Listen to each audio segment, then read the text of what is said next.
já estava aposentado do ministério.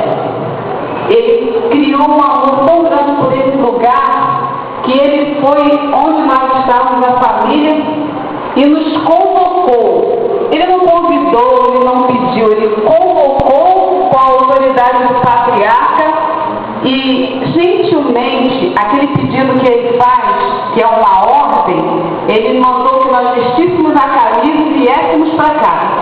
E a família passou a Macedônia para ajudar esta igreja. E nós viemos. E começamos aqui um trabalho. Tinha 5, 6 membros atuantes, nenhum jovem. E a família veio com garra, com vontade de ajudar, para que nós pudéssemos começar esse trabalho.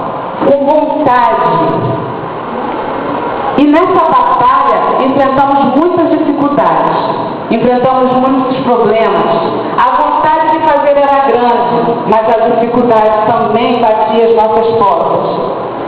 Como começar um trabalho se não tinha jovens? Mas eis que o Senhor foi levantando mãos, foi quebrantando corações, e a juventude foi chegando de todos os lados. Foram jovens se convertendo, foram jovens pedindo carta nessa igreja, foram jovens sendo sensibilizados pela obra que essa igreja há de realizar neste lugar. E onde não tinha nenhum jovem, o Senhor levantou um grande grupo para trabalhar neste lugar. Louvado seja o nome do Senhor. Somente pelos olhos da fé nós podemos contemplar o que o Senhor ainda há de fazer nesta igreja.